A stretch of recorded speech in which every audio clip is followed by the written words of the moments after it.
지금 6회 수목관리학 문제풀이를 하고 있습니다. 101번입니다. 뿌리 외과 수술에 관한 설명으로 옳지 않은 거 고르는 겁니다. 그래서 죽은 부위에서 절단하여 살아있는 조직을 보호해야 된다. 살아있는 조직에서 절단해야 되겠죠.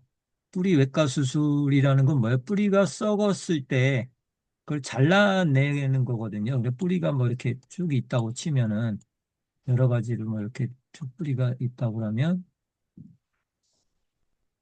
이제 이쪽 부분이 썩었다고 쳐요. 그러면 죽은 데서 자르는 게 아니라 여기 이 부분이 이 새까맣게 됐다 그러면 예, 이 살아있는 쪽에서 잘라야 되겠죠. 그래서 이거를 절단해 버리는 거죠. 그래서 살아있는 부분을 절단해서 살아있는 조직을 보호해야 된다. 이렇게 해서 어차피 이거는 죽었으니까 이 살아있는 부분을 절단해서 여기에 이제 환상박피라고 그래서 이 껍질 뿌리의 껍질을 이제 이렇게 수피를 벗기면 여기에 이제 저장 물질들이 여기에 쌓이게 됩니다.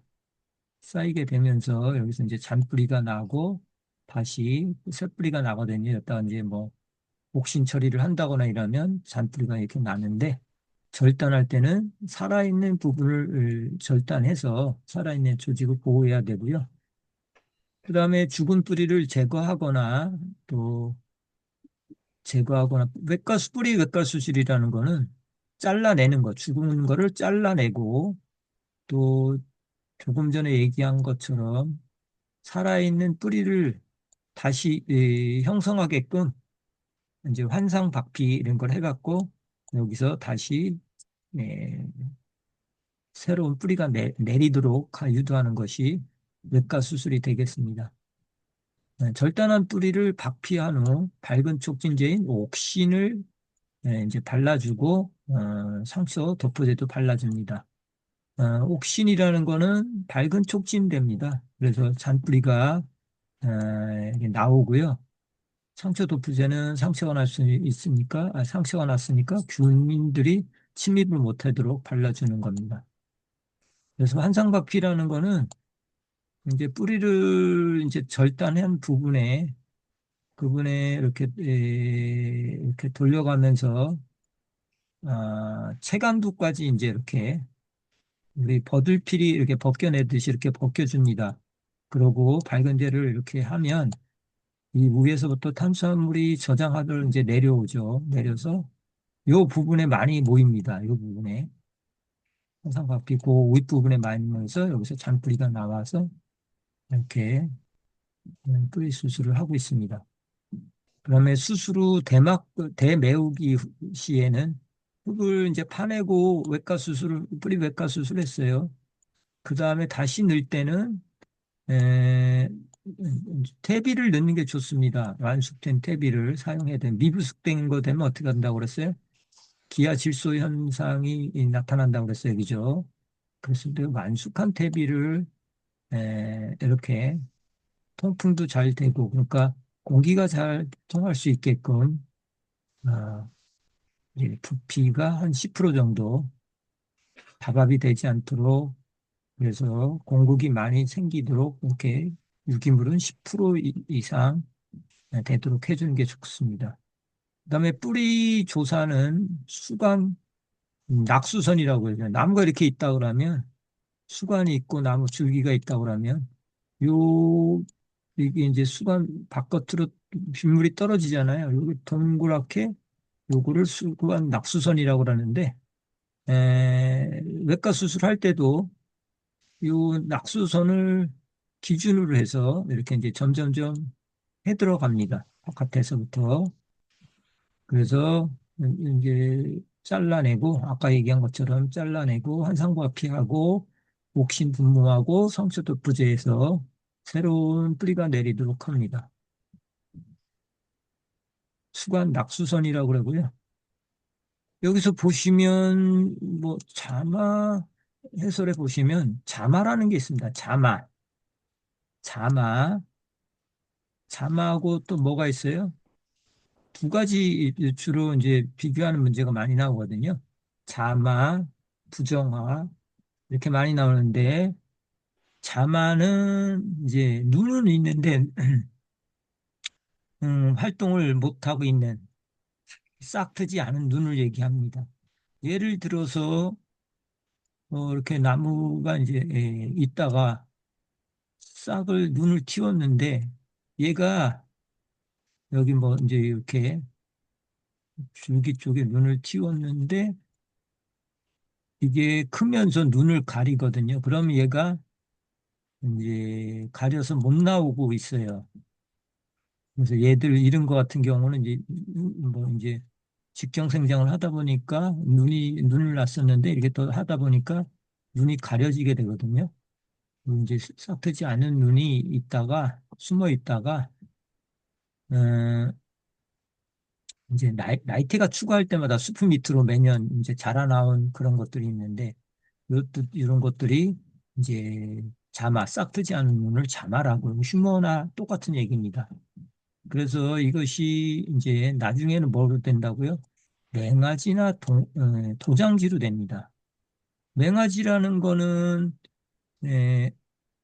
주로 침엽수 같은데 리기다 소나무 같은 거 보셨죠? 리기다 소나무 같은 게 보면 이 마디마디마다 맹아지들이 엄청 나오죠, 그죠? 그죠? 이렇게 솔잎 같은 게 많이 나옵니다, 그죠? 솔잎들이. 얘들은 숨어있던 눈인데 거기서 삐짓고 나오는 겁니다. 환경이 이제 좀 바뀌거나 이러면 이제 얘가 맹아지라고 그러고 또 화렵수 같은 경우는 어때요? 얘도 줄기 뭐 가운데서 가지에서 눈이 나와서 입이 뭐 이렇게 쭉쭉 뻗는다거나 그런 것도 있죠. 정상적인 가지 말고 그 늦게 나와서 이제 이렇게 나오는 이런 거를 도장지 이러거든요. 특히 막 이렇게 쑥쑥 그 지제부 쪽에 쑥쑥쑥 막 이렇게 크는 나무들이 크는 자라나는 게 있어요, 그죠? 이런 거를 맹아지 이렇게 얘기하거든요. 이거는 이제 침엽수에는 주로 맹아지라고 그러고 얘는 이제 도장지라고 그러는데 쑥쑥쑥 이렇게 막 그 뿌리에서 싹이 나서 줄기처럼 또 이제 쭉 유난히 이게 잘 크는 거 이런 거를 도장지 이렇게 얘기합니다. 그래서 자마에는 맹아지 도장지가 그런 종류가 있고요. 그다음에 정화라는 게 있습니다. 정화는 뭐예요? 꼭대기에 눈 붙어 있는 거죠. 얘들은 나중에 얘네 커서 또 줄기를 만들어냅니다. 그래서 쭉 커가는 그런 정화고요. 수가 옆에 어, 격가지 같은 데서 눈 나오는 거 있잖아요. 그런 것들은 뭐예요? 나중에는 이게 이제 치가가 되는 거죠.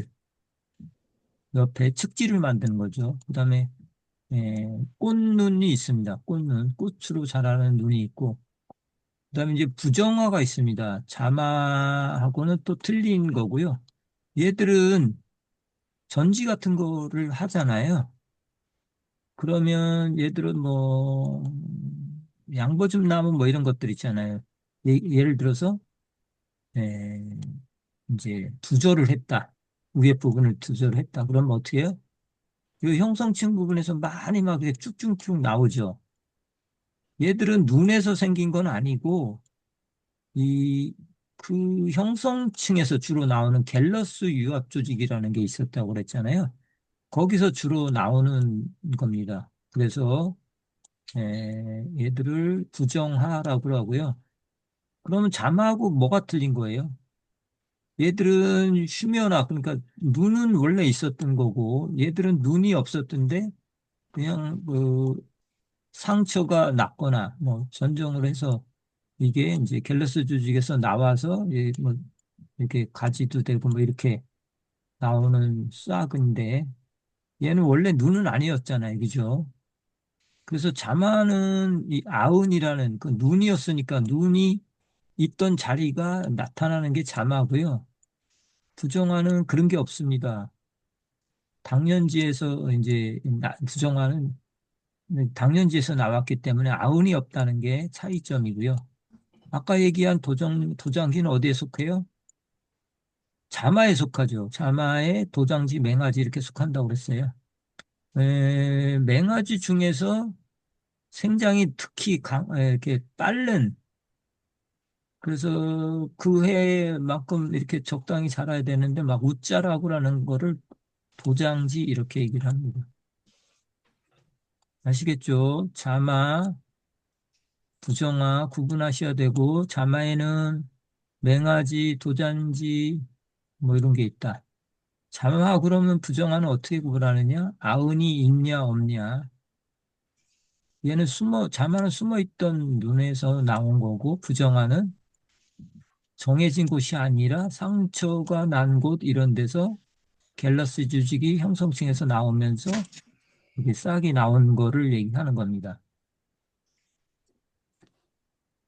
갑자기 눈이 있어갖고 눈 설명을 했습니다. 이게 아마 요 해설인 건데 이게 자꾸 위쪽으로 올라가야 되는 건데 이 해설이어야 되는데 그렇게 됐습니다.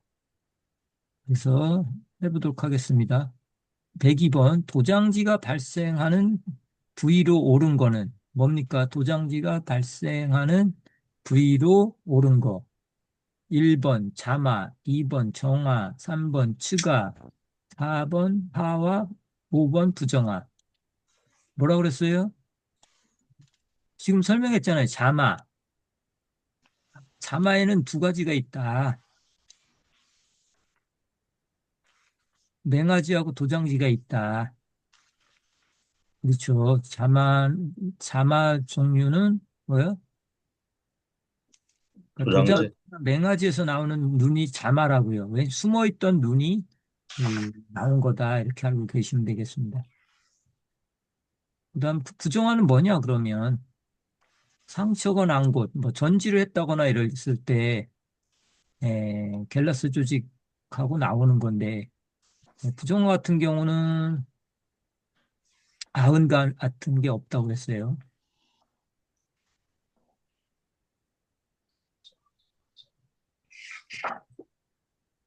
이게 해설이 똑같은 게 두 개가 있네. 한쪽은 지워야 될 거. 103번입니다. 수목 안전시설물에 관한 설명으로 옳지 않은 것. 안전시설물. 당김줄 유형은 관통형과 밴드형으로 나눌 수 있다. 관통형은 뭐고 밴드형은 뭐예요? 줄당김이라는 거는 이제 굵은 가지가 있고 축 늘어진 가지가 있을 거 아니에요. 이거를 이제 이쪽 힘 있는 곳으로 당겨야 되잖아. 이거를 당기는데 이거를 나무를 이렇게 감아서 이렇게 해서 이렇게 당기는 것도 있고요. 이 줄기를 뚫어 갖고 이거 보셨는지 모르겠네. 현장에서 보시면 여기다가 이제 나사를 박는 거죠. 관통해 갖고 어, 여기서 당기는 이걸 이거는 관통형이고요. 나무를 이렇게 중간을 이제 목같이 박는 식으로 해갖고 여기서 이제 당기는 방식도 있고요. 아니면 이렇게 중간을 관통하지 않고 약간 뭐 무슨 밴드 같은 거로 이제 제작을 합니다. 이렇게. 그래서 거기 나무 흉고 직경에 맞게 이렇게 아니, 직경에 맞게 감아서 이렇게 휘어진 가지를 당기는 줄당김은 뭐라고요? 두 가지가 있습니다. 관통형, 밴드형이 있고요. 가지의 줄당김 설치 위치는 지지할 가지 길이의 기부로부터 몇 센치가 좋아요? 몇 분의 몇이 좋아요? 3분의 2가 좋습니다. 3분의 2. 3분의 2라는 건 뭐예요? 이쪽, 이게 3m였다. 아까 얘기한 요 줄기가 3m였다. 가지도 뭐 3m였다. 그러면 어떻게? 이럴 수는 없지만 아무튼 줄기도 이렇게 3m, 가지도 3m 이렇게 했다고 그러면 당기는 데는 이 전체 길이의 여기서 여기까지 길이가 뭐 3m라 그러면 이 3분의 2 지점에서 당겨야지.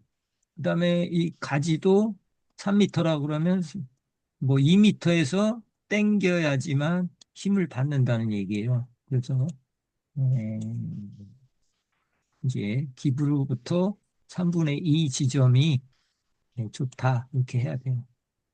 그다음에 세조임이라는 게 있거든요. 세조임은 음, 세력이 비슷한 거 이런 거 보셨죠? 세력이 비슷하면서 가지가 찢어질 것 같이 이렇게 요 가지나 원줄기에서 이렇게 두 갈래로 갈라지면서 요 직경이나 요 직경이 이제 비슷해갖고 이게 같이 동시에 크다 보면 나중에 이게 쫙 갈라지거든요. 그러니까 어떻게 해요? 이게 두 개를 묶습니다. 이게 관통을 해서 나사로 이렇게 조이는 거죠, 얘들이. 더 이상 찢어지지 않도록. 이거를 쇠조임이라고 합니다.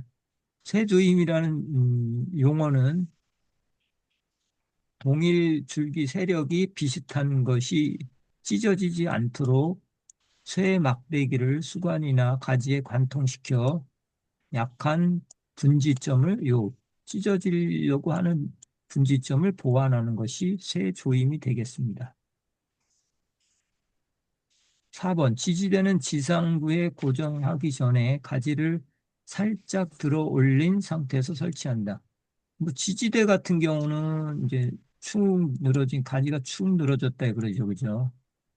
이런 거는 이제 줄당김으로 잘 안 되고 그럴 때는 여 밑에다가 이제 뭐 A형이나 뭐 T형, 뭐 U형 뭐 이런 거를 설치를 합니다. 그래서 여기 나무를 고정시켜 주는데 얘는 고정하기 전에 약간 살짝 올려갖고 살짝 올린 상태에서 지지대를 밑에다 받쳐줍니다.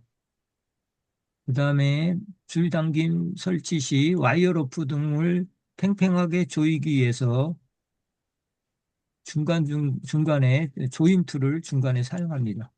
이렇게 길게 당김줄이 돼 있다 그러면 줄 당김이 돼 있다 그러면 이 중간에 접속하는 부분에 느슨해지면 다시 이 접속을 당겨서 중간에 조임툴이라고 그러거든요. 조임툴을 중간에 설치해서 자꾸 늘어지지 않게 해주는 것이 조임툴이 되겠습니다. 그래서 줄당김이라는 거는 수목의 약한 구조 등의 동적인 부하를 줄이고 움직이는 것을 줄이기 위해서 강철 케이블이나 합성 로프 등을 탄력 있는 거를 이런 자재를 이용해서 설치를 하면 되겠습니다. 그래서 이제 분기점으로서 멀수록 효과가 커지기는 하는데 더 이상 가면 힘도 하고 잘못하면 가지가 부러지기 때문에 힘을 받는 3분의 2 지점이 하는 것이 가장 안전합니다. 그리고 당김줄을 우선 써보고 최후의 수단으로 쓰는 게 뭐예요? 지지대는 좀 안 좋거든요. 지지대는 한번 세워놓으면 이게 나무도 이렇게 잘 이렇게 클 수가 없고 그래서 줄당김을 우선 하고 나중에 최후의 수단으로 지지대를 설치합니다. 지지대는 수직적 부하에 의해서 지지력을 제거하는 거죠. 이렇게 가지가 축 늘어졌다면 요 밑에 이제 받쳐주는 거죠. 그죠? 그래서 얘는 이게 이제 조금 어느 정도 흔들려야지 가지도 흔들리면서 생장도 하고 이렇게 되는데 이게 지지대를 한번 설치하게 되면은 이 부분도 막 움푹 들어가고 생장이 좀 저해가 되거든요. 움직이지를 못하니까 우리가 생장이 잘 안 됩니다. 그래서 지지대는 줄당김을 할 수 없는 상황에서 최후의 수단으로 쓰는 게 지지대가 되겠습니다. 105번입니다. 체인톱 취급에 대한 안전사항. 저번에 좀 했죠. 시동 후, 시동 처음에, 시동 또 끌 때는 어떻게? 저속으로 운전합니다. 그래서 작업할 때는 뭐 이제 고속으로 하는데 시동 바로 고속으로 하지 말고 2, 3분 후에 저속으로 하다가 그 후에 이제 본격적으로 들어가고 시동도 이제 멈출 때도 고속이 있던 상태에서 저속으로 한 다음에 조금 지나서 2, 3분 지나서 이제 끄는 거로 이렇게 해야 되겠습니다. 그 다음에 정지시킬 때는 엔진 회전을 저속으로 지금 해. 그 얘기입니다.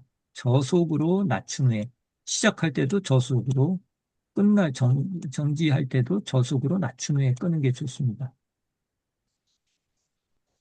바로 고속에서 끄면 안전사고 이런 게 날 위험이 큽니다. 그다음에 톱니를 잘 세우지 않으면 거치 효율이 저하되어 진동이 생깁니다. 그죠?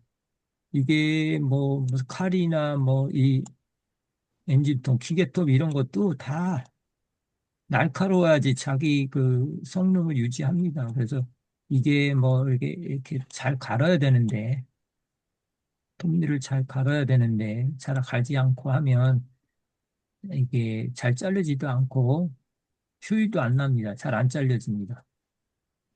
그다음에 체인톱 사용 시간을 일일 주로 2시간 이내로 하고 이렇게 현장에서는 그렇게 할 수가 없죠. 그죠? 그런데 아무튼 안전사고 때문에 2시간 이내로 하고 어,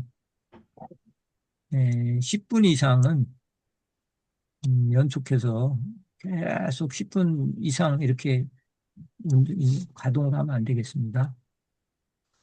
그다음에 5번 연료에 대한 윤활비의 혼합비가 이제 과다하다. 그러면 뭐예요?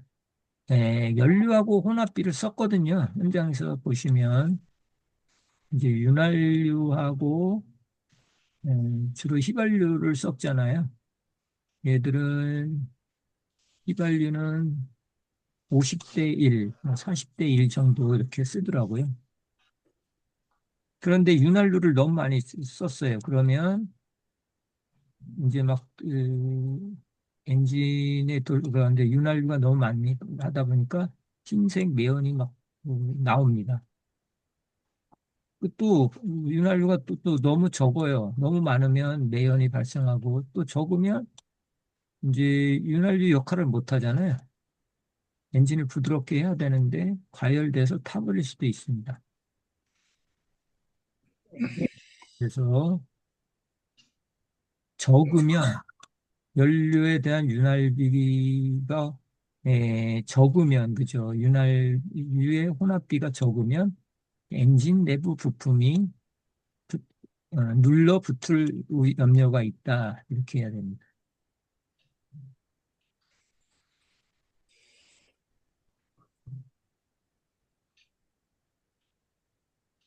106번입니다.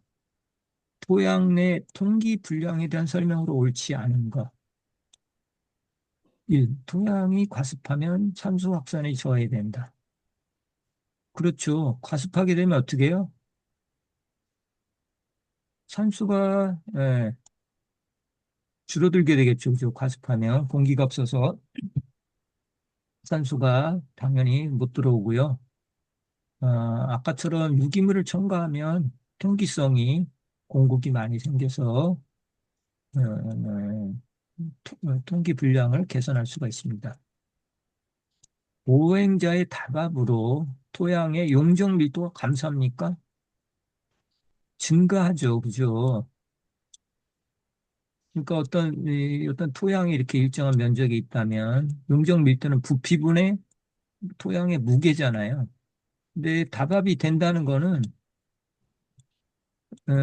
이 부피가 줄어드는 거예요. 부피분의 용적 밀도라는 건 부피분의 무게라고 그랬어요. 그죠? 이 토양의 무게라고 그랬는데 이게 그 무게 중에서 이 부피가 줄어드니까 어떻게 돼요? 얘는 용적 밀도는 커지겠죠. 여러 번 했으니까 넘어가고요. 음, 다밥 토양의 개선 방법에는 여기 다밥이 돼 있으면 구멍을 뚫어서 유공관을 설치한다든가, 이렇게 방사상 나무 주변에 방사상으로 이렇게 도랑을 설치해서 마름물도 파서 여기 물이 다 모여서 빠져나갈 수 있도록 이제 이렇게 지금 유공관 같은 걸 설치해서 에, 통기 권량을 개선할 수가 있습니다. 유공관 설치, 그다음에 107번입니다. 대경목 이식 시 뿌리 돌림에 관한 설명으로 옳지 않은 것. 뿌리 돌림, 이것도 약간 아까 뿌리 수술하고 약간 비슷하긴 한데, 이건 이제 뿌리 돌림이라는 건 뭐예요? 이식할 때, 대경목을 이식할 때는 이게 뿌리가 옆으로 많이 뻗었고, 그래서 이거를 뿌리 돌림해서 뿌리가 적응하도록 운반하고 그럴 때 적당한 크기로 이렇게 잘려내는데, 한꺼번에 뿌리를 이렇게 돌림을 하면 스트레스가 쌓일 거 아니에요? 그래서 어떻게 해야 되느냐? 큰 나무들은, 끝나무 뿌리들은 사방으로 엄청 뻗어 있잖아요. 그래서 이거는 2년 전부터, 그 해 말고 그 전해부터 2분의 1을 이제 뿌리 돌리면 2분의 1만 잘라. 이렇게.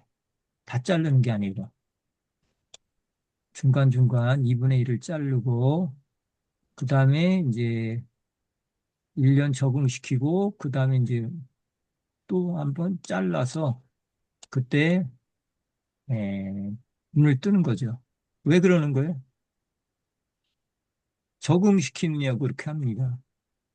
그래서 뿌리 돌림은 배경목 이식할 때 2년 전부터 이제 실시를 합니다. 2년 전부터 뿌리 돌림을 합니다. 그 다음에 얘도 환상박 필요합니다. 환상박이 왜 한다고 그랬어요? 뿌리 부분이 있다면 잘려진 부분에 그 위에서 약간 떨어진 곳에 여기 껍질을 살짝 벗겨냅니다. 그러면 알뿌리들이 이 부분에서 많이 납니다. 그래서 탄수화물이 이제 위에서 내려와서 이 부분에 환상받기 때문에 이 부분에 CN율이 엄청 높아집니다. 그러면서 잔뿌리들이 이제 옥신 뭐 이런 거 발라줘야 되겠죠. 상처 보호제도 발라주고 하면 잔뿌리들이 많아서, 실제로 잔뿌리에서 양분 같은 거 수분 흡수는 다 잔뿌리에서 하잖아요. 그러니까 한상박히 하는 게 좋고요. 그 다음에 이 그 뿌리 돌림의 분 크기는 어떻게 해요? 이 D의 직경의 D의 3배에서 5배로 합니다. 이게 D라고 그러면 요 분 직경은 3D나 5D 정도 합니다. 네, 3D, 5D. 그다음에 뿌리 돌림을 하는 목적은 뭐예요? 지금 이식한다고 그랬잖아요. 이식. 목적이 이식할 때 굴치를 파기 쉽게 하는 겁니까? 아니죠. 이게 적응이 어려우니까 아, 적응하게끔 하는 거죠. 굴치 뭐 땅 파기 쉬우려면 뭐 그냥 이런 거 안 하고 그냥 막 잘라내도 되잖아요. 굴치는 아닙니다. 굴치 파기 쉽게 하려고 이렇게 뿌리 돌림 하는 건 아니고요. 그다음에 4번 5번 뿌리 돌림 후 대메울 때 유기질 비료를 시용하면 발근이 도움이 됩니다. 유기질 돌릴 때 유기질 비료를 좀 주면 좋습니다. 뿌리 돌림이라는 거 다시 설명하면, 이식이 어려운 수종 같은 경우는 뿌리 돌림에서 이식에 적응하기 쉽게끔 이제 하는 것이 뿌리 돌림이고요. 사전에 잔뿌리 발달을 유도해서 활장률을 높이는 건다. 그다음에 이식 쇼크, 이식 스트레스에 대한 저항성을 확보하기 위해서 하는 거고요. 특히 직경 5cm, 뿌리 직경 5cm 이상의 경우는 뿌리를 당근, 한상박피에서 새끼를 감는 것을 한상박피 이렇게 얘기합니다. 당근이라는데 뿌리 자르고 껍질 살짝 벗겨내는 걸 한상박피, 자르는 걸 당근이라는데 뿌리 돌림할 때 당근과 한상박피를 합니다. 108번입니다. 수목 식재를 식재에 수목을 선정할 때 고려 사항으로 옳지 않은 거 이런 문제 썼습니다. 수목을 식재할 때 선정하는 거 관리하기 쉬운 게 좋겠죠. 그리고 관리를 할 수 있는 능력이 있는 거를 고려해야 되겠죠. 그죠? 관리할 사람도 없는데 많이 심어 놓는다거나 이러면 안 되겠죠. 그다음에 2번 식재 목적에 부합하는 수정. 얘를 왜 경관을 멋지게 하려는 건가? 아니면 그늘을 만들려는지 무슨 뭐 그런 목적에 대한 방풍림인지 뭐 방화수인지 뭐 이런 식재 목적에 부합하는 수정을 선정해야 되겠고 3번 식재 부위의 지상과 지하 공간을 고려해야 됩니다. 땅 그 토심이라든가 이런 게 깊어야 되겠죠. 확보를 해놔야 돼요. 그래서 TR율 이렇게 얘기하잖아요.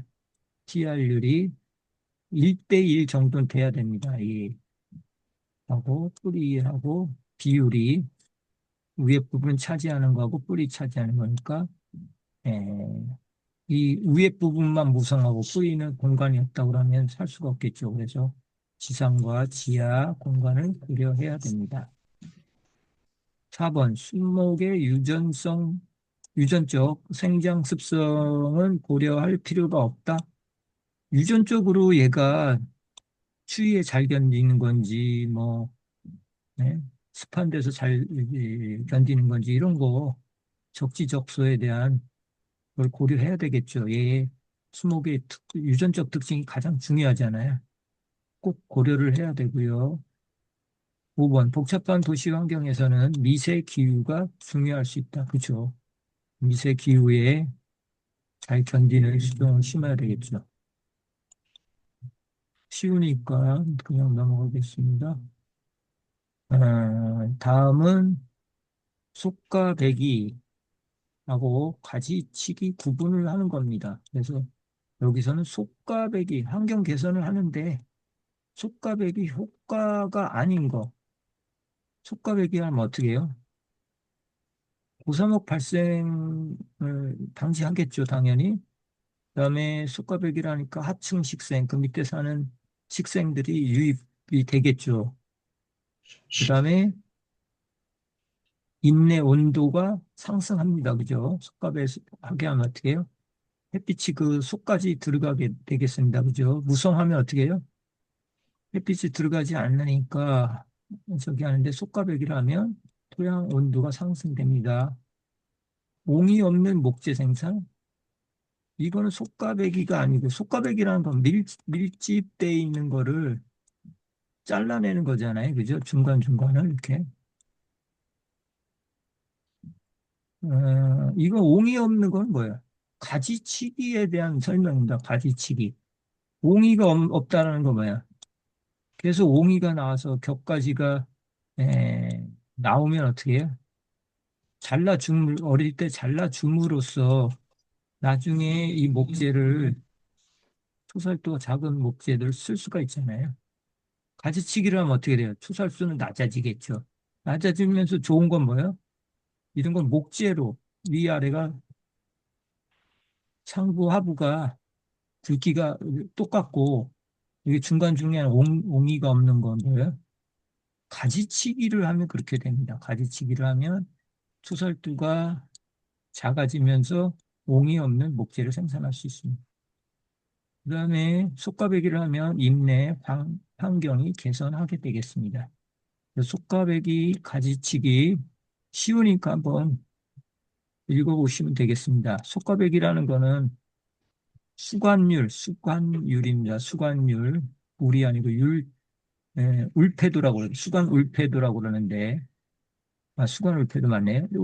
50에서 80% 정도가 되는 게 좋습니다. 이렇게 속과배기를 하면 간벌이라고 그러는데, 이 나무 굵은 거를 생산해낼 수가 있습니다. 속과배기를 하면. 햇빛 같은 것도 잘 들어가고요. 또 뭐 이렇게 경지 밀식이 안 되니까 어떻게 광합성 같은 것도 잘 할 수 있고, 수목이 건강해지고, 초살도는 속과배기를 하면 증가합니다. 가지치기를 하면 뭐라고 그랬어요? 초살도가 감소한다고 그랬어요. 처음에 잘 나옵니다. 속과배기, 가지치기, 초살도에 대한 거 많이 물어봅니다. 가지치기를 하면 옹이가 제거돼서 원통형 높은 목재 생산을 할 수가 있고요. 뭐, 이제 밑쪽 이런 거, 자연 낙지 같은 거 제거하는 거 가지치기라고 합니다. 쭉 더 읽어보시고요.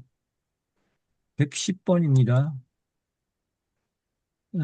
수목 내부의 부호, 여러 번 했어요. 그죠? 뭐라고 그랬어요? 피쿠스라고 그랬죠. 그래서 피쿠스, 뭐 이런 거 갖고 합니다. 그래서 뭐 드릴도 있고요. 드릴. 생장추, 나이 알아보는 그 생장추라든가, 나무 망치로 두들겨 보는 거죠. 캘리퍼스는 뭐예요? 캘리퍼스는 이 원둘레 재는 거거든요. 어떻게 생겼더라? 아무튼 이렇게 생겨갖고, 뭐 이렇게 돼서 이거를 왔다 갔다 하면서 이 동그란 직경을 재는 겁니다. 그래서 이거 캘리퍼스라고 그러는데, 이거는 부 여부는 알 수가 없는 거죠. 그죠? 그다음에 전기 저항 측정기라고 해서 드릴 저항 측정기라고 해서 이게 이제 나무를 뜰면서 속도가 단단한 데는 느리게 뜰리겠죠. 근데 또 뚫려 있는 데는 빠르게 지나가고요. 드릴이. 그다음에 딱딱한 데 들어가면 또 이게 저기 합니다. 그래서 이게 그래프로 이렇게 팍 가다가 높게 나오는 거는 딱딱한 부분이고, 낮게 나오는 거는 없는 부분이고, 이렇게 다시 이렇게 이렇게 뚫었을 때 속도라든가 이런 거, 저항에 대한 거를 갖고 이제 이 부패 여부를 하는 겁니다. 부패 여부 한번 읽어보세요. 생장추 뭐 천공법 있고 저항 기록들이 있고 뭐 음파를 이용한다든가 요새는 엑스레이 뭐 이런 것도 하나 봐요. 단층 촬영, 초음파 CT 이런 걸 이용해서 나무의 부패를 알아냅니다.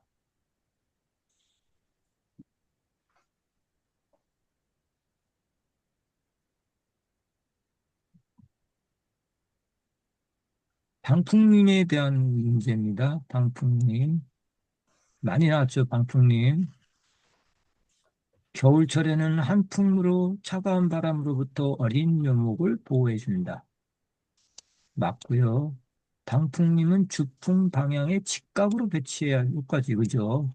방풍림 인분대를 설치하는데 북서쪽에 직각으로 해야지 이걸 막아주는 거죠. 직각으로 당연히 해야 되고, 또 해풍이나 연풍의 주풍 방향은 해안선의 주로 직각방이, 이게 바닷가락으로 치면 이 방풍림은 해안선 직각으로 이렇게 설치를 해야 됩니다. 당연히 맞고요. 방풍림의 수종은 주로 심근성이고, 여기까지는 맞죠. 심근성이어야 되겠죠. 그죠? 지하고는 낮은 수종이 바람을 많이 막아줍니다. 그래서 방풍림 도성은 음, 크고 빨리 자라며 에, 힘이 바람에 견디는 게 좋고, 빨리 자라고, 그 다음에 신근성이며, 지하고가 낮은 수종이라는 게 뭐예요? 지하고가 낮은 거. 지하고가 높다, 낮다, 이렇게 어떻게 구분해요? 나무가 있으면 이 땅하고 요 수관이 있는 곳까지를 지하고라고 그래요. 이렇게 여기. 그럼 바람을 막아주려면 어떻게 해요? 이 밑에까지 막아줘야 되겠죠. 수관 쪽에서. 그래서 지하고가 낮은 겁니다. 무슨 얘기인지 아시죠? 지하고 빨리 자란다 그래서 뭐 왜 지하고가 낮은 거를 하냐? 지하고는 수관 밑에서부터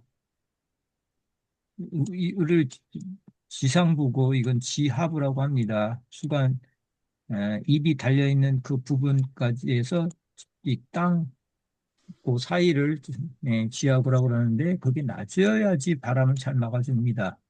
뭐가 있다고 그랬어요?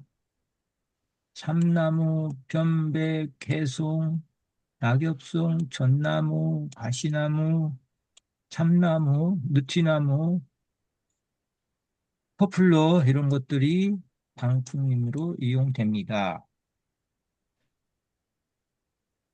그래서 방풍림은 강한 상풍하고 위쪽으로 부는 바람하고 태풍을 막아 묘목의 도복 손상을 감소시킵니다.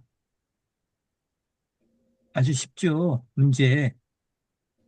그런데 여기서 과락나는 사람도 있어요. 가끔가다 물어보면. 그래서 신기하다. 이렇게 왜 여러 번 강조를 하고 뭐 방풍림 뭐 이런 거, 뭐 이런 거에 대해서 나온다. 뭐 그렇게 어렵지 않다. 그런데 에, 농약에서 이제 많이 틀리나 봐요. 농약에서 특히 풀리고 기본적인 거 이런 것도 잘 이해가 안 되시는 분이 계시는데 자꾸 문제 자꾸 풀면서 오답노트 좀 정리하시면서 하면 좋을 것 같습니다. 포장된 지역 내의 수목 관리의 문제점. 어, 포장된 지역이라는 게 뭐야? 포장된. 말 그대로 땅을 포장으로 덮은 부분에서 이제 이런 거, 도로가 뭐 이런 거, 가로수 이런 것도 되겠죠. 이건 그 협소한 공간, 그죠? 문제점 협소한 공간이죠. 그 다음에 토양 pH가 상승합니까? 얘들은 뭐 낙엽 같은 거 이런 것들이 이제 에, 그래서 유기물 같은 게 공급이 돼야 되는데 이거는 그렇지 않습니다. 그다음에 뿌리가 발달을 져야 되겠죠, 그죠? 그다음에 토양의 통기성도 불량하겠죠. 그다음에 양분 공급도 부족하겠죠. 그래서 답은 2번인데 모두 맞게 됐다고 이의 신청을 해갖고 누가 뭐 따지고 들었나 봐요. 근데 사실 답은 2번이 되겠습니다. 토양 pH는 상승하지 않거든요. 음. 물론 이제 포장 내 네. 인터넷 강의 수업하고 있어. 네. 그래서 공기 유통이 차단되면서 산소 공급도 안 되고 온도 상승도 네, 상승에 이제 이게 더운 이제 이런 게 열기 같은 게 있어서 뿌리 생장 기능이 부족한 환경이 이제 포장된 지역의 수목지가 되겠습니다. 그다음에 113번입니다. 이 식목의 지표면의 보습을 목적으로 수분이 증발되지 않도록 멀칭을 하고자 할 때 적당한 재료가 아닌 거 고르는 겁니다. 볏짚, 솔잎, 잔디, 우두칩, 나무껍질. 이 식목 같은데 잔디를 심으면 안 좋습니다. 그래서 답은 바로 고를 수 있었어요. 그죠? 멀칭은 우두칩, 낙엽, 볏짚, 툭밥 이런 거를 이용해서 우두칩을 하게 된다면 이제 멀칭을 하게 된다면 잡초 발생이 억제되고 거기에 그 유익한 미생물들이 활동이 활발하게 되겠습니다. 수분 공급도 원활하게 될 수 있고, 유기물도 뭐 공급이 되고, 토양의 온도를 보호해 갖고 뿌리 활착이 촉진됩니다. 두께가 아니고 두께는 5cm 정도로 하면 되게 좋겠습니다. 64번입니다. 내화력 좋은 거, 불에 잘 안 타는 거를 얘기하는 겁니다. 그래서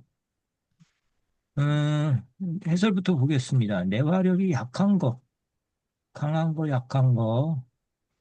소나무 잘 나오죠. 맨날 삼나무 편백 많이 나옵니다. 곰술도 약합니다. 곰술, 삼나무, 편나무.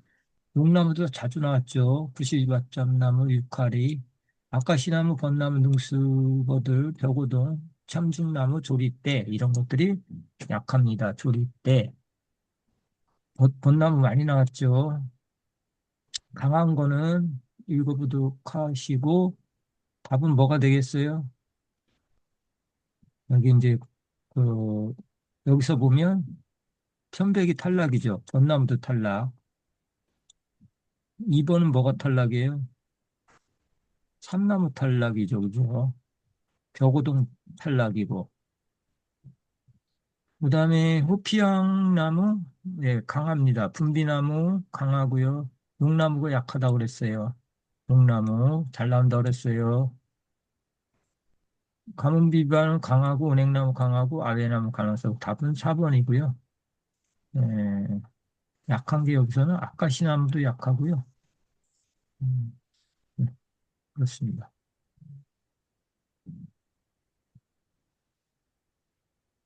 115번입니다. 대기 오염 물질에 대한 오존에 대한 거.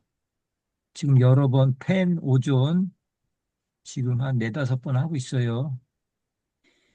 오존, 소나무는 오존에 민감하다? 맞아요, 틀려요. 맞습니다. 그 다음에 오존에 대한 걸 얘기하는 거예요. 오존에 이 소나무 약합니다. 그 다음에 피해를 받으면 잎 하부 표면에 청동색으로 변합니까? 청동색으로 변하는 게 뭐예요? 펜. 펜이죠, 펜. 네. 지금 여러 번 하고 있습니다. 후라이팬, 청동생 후라이팬을 생각하라고 그랬어요. 얘는 어디요? 여백 조직을 하고, 펜은 어린, 어린 나무 어린. 피해를 많이 입히고, 뭐 이런 거 그냥 자동으로 나와야 됩니다. 그 다음에 오존은 책상 조직을 파괴한다고 그랬어요. 펜은 여백 조직을 파괴한다고 그랬어요. 오존의 일부는 자연적으로 성층권에서 생성되어 대륙권으로 화강 유입된다. 그렇죠. 사실 성층권에는 오존이 이 자외선 같은 거 못 들어오도록, 그러니까 뭐 온실이라고 그래야 되나? 예, 그게 못 들어오게끔 이게 막아줘요, 사실은. 그런데 이거는 이제 좋은 역할을 하는 거죠.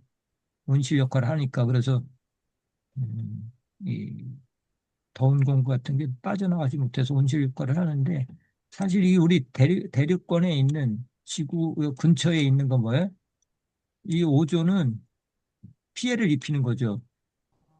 식물이나 사람한테도 오존에 막 하면 뭐 눈 같은 게 안 좋다고 그래요. 눈한테도 안 좋고 백내장 같은 게 많이 오고 뭐 어쩌고 그래요. 실제로 이제 이런 겁니다. 성층권에서 형성된 게 이제 그 오존이 밑으로도 이제 온다고 그래요. 그다음에 얘는 산화질소하고 이산화질소의 1차 오염이 산소하고 결합되면서 오존이 발생하는 2차 오염 물질이 되겠습니다. 그래서 이 표 항상 애우시라고 그랬어요. 아황산, 이산화황 뭐라고 그랬어요? 물에 젖은 듯한, 피해를 보면 화력수는 물에 젖은 듯한 모습을 띈다. 이 끝부분이 인맥이 괴사하면서 물에 젖은 듯한 모습을 띈다. 침엽수도 지금 이산화황 얘기하고 있어요. 물에 젖은 듯한 그런 변색이 나타난다.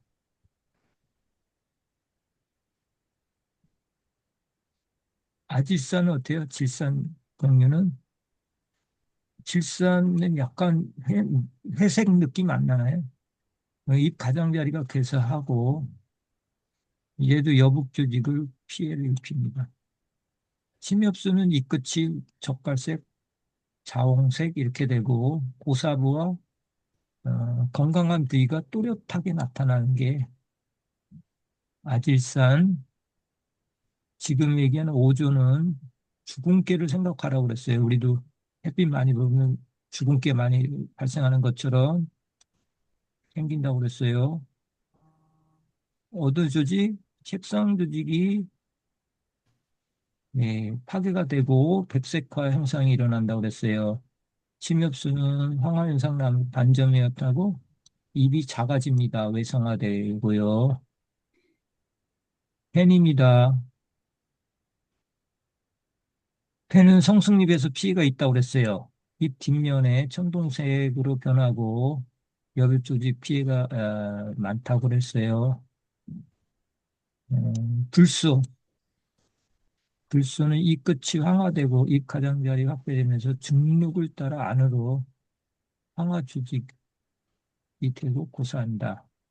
중금속은 뭐 잎이 작아지고 황화 현상 어디부터 피해를 입어요? 어린이부터 피해를 입습니다. 쭉 다시 한번 읽어서 정리해 놓으시고요. 116번 가겠습니다. 산성비에 관한 설명으로 옳지 않은 것을 고르는 겁니다. 산성비는 pH가 5.6 이하입니다. 5.6 이하 산성비. 주요 원인은 황산화물하고 질소산화물. 아까 산성비도 그렇고 대부분 산화질소, 이산화질소, 질소, 오존할 때도 질소 이런 게 나왔죠. 산성비 할 때도 주로 산화물하고 질소화물에 의해서 많이, 많이 원인이 되고 있습니다. 그 다음에 지속적으로 내리는 강한 산성비는 당연히 토양을 산성화시키겠죠. 그 다음에 뭐가 많이 나온다고요? 활성 알루미늄 생성돼서 수목을 어, 괴롭힙니다. 예. 알루미늄 독성이 있어서 그렇습니다. 그 다음에 수목 잎 표면의 왁스층을 부식시키며 시켜서 잎에 물이 접촉할 때 생기는 수분각을 증가합니까? 예, 감소시킵니다. 수분각 전번에 농약할 때 얘기했었습니다. 표면이 있습니다. 이 표면이 있습니다. 농약을 뿌려서 농약을 뿌려서 전착체하는 역할이 뭡니까? 이 물들은 이렇게 자기끼리 합치려고 하는 응집력이 있습니다. 응집력. 근데 사실 농약을 뿌리면 이 표면에 쫙 붙어야 되거든요. 그러니까 이게 수분각입니다. 수분각을 감소시켜서 이렇게 표면을 쫙 달라붙게 해야 되는 거예요. 그래서 이렇게 되면 뭐가 문제가 되겠어요? 농약은 좋죠. 수분각을 감소시켜야 되고. 그다음에 이 왁스층은 증산을 억제하고 무기물 용탈을 이제 입에 큐티클층이 있는데 얘들은 에, 지질 성분이 있어서 증산도 막아주고 무기물 용탈되는 건 막아주는데 이 산성비는 이거 이렇게 이 큐티클층을 갉아먹습니다. 산성비가. 그래서 척추각을 이제 감소시킵니다. 그러니까 이 산성비가 자꾸 뚫고 들어오게끔 이렇게 각도가 낮아지면서 각도가 높아야지 이렇게 효과를 나타나는데 수분곽을 감소시켜서 이렇게 음, 악수층, 큐티클층을 긁어냅니다. 감소입니다. 증거가 아니고. 혈엽수 수목의 수관층을 통과하여 지상으로 하강하는 강한 산성비는 이 표면의 염에 의한 산도가 중화된다. 예. 산성이기 때문에 잎에 있는 염도라든가 이런 거를 또 중화시키는 그런 역할도 하긴 합니다. 그다음에 제설염 피해 진단을 할 때 염류 농도 측정한 게 뭐라고 그랬어요? 염류가 집적됐다는 거는 뭐야? 그걸 측정하는 게 뭐예요? EC죠. 엄청 쉬웠죠. 그죠? EC라는 게 뭐예요? 용액 중에 전해질 이온의 세기를 측정하는 거예요. 얼마나 이온들이, 염류 성분이 많이 있는가를 측정하는 거예요. 많이 있으면 안 좋죠. 많을수록 전기 전도는 높게 측정합니다. 그래서 염류된 토양 같은 경우 너무 양분이 많으면 에, 낮춰야 되겠죠. 한토하고 해야 되겠습니다. 제설제가 뿌린다는 거 염화칼슘 뭐 염화나트륨 막 이런 거 뿌리잖아요. 그러면은 염류 농도가 높아지는 거예요. 그걸 측정하는 건 뭐 EC예요. 현장 나가서 잴 때 EC라는 거고 요거 한번 읽어보시면 되겠습니다. 염류가 집적될수록 안 좋은 거예요, 토양을. 그저껜가 어느 분이 막 그러더라고요. 염류는 좋지 않냐? 염류 뭐 있으면 좋겠지만 적당히 있어야 되죠. 많으면 어떻게 해요? 전투. 그렇죠. 그럼 어떻게 염류가 많으면 어떻게 된다고 그랬어요? 토양 포텐셜이 수분 포텐셜이 낮아지잖아요. 그러니까 이 뿌리가 그 작동을 못하는 거죠. 수분을 빨아들이지를 못하는 거죠. 그런 것도 안 좋아지는 거고요. 엽소에 대한 설명으로 옳지 않은 거 고르는 문제입니다. 엽소에 대한 설명으로 옳지 않은 것은 입이 타면 가장자리부터 마르기 시작합니다. 그죠? 당연한 거고요. 엽소 피해가 심한 거 뭐가 있어요? 충칭나무, 단풍나무, 칠엽수 이런 데서 많이 나타납니다. 그죠?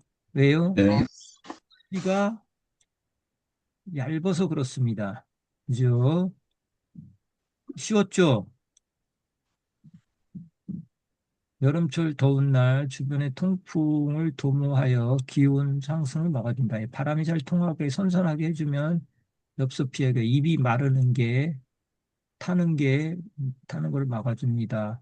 건강하게 뿌리를 잘 뻗은 나무는 치명적인 피해를 줄일 수 있습니다. 뿌리가 튼튼하고 건강하면 엽서 피해도 줄어듭니다. 그다음에 아까 얘기한 아스팔트, 콘크리트 포장 이런 데 돼 있는 데는 어때요? 잔디나 유기물로 멀칭하고 이런 콘크리트 대신 포장 대신 잔디나 유기물 멀칭을 해서 복사열을 줄여주는 게 좋은 방법입니다. 잎이 마르는 게 엽수라고 그랬어요. 잎 가장자리가 타들어가는 거, 단풍 층층 물풀에 칠엽수 누름나무, 특히 한대성 수목도 잘 걸립니다. 주목, 잣나무, 전나무, 자작나무에서도 볼 수 있습니다.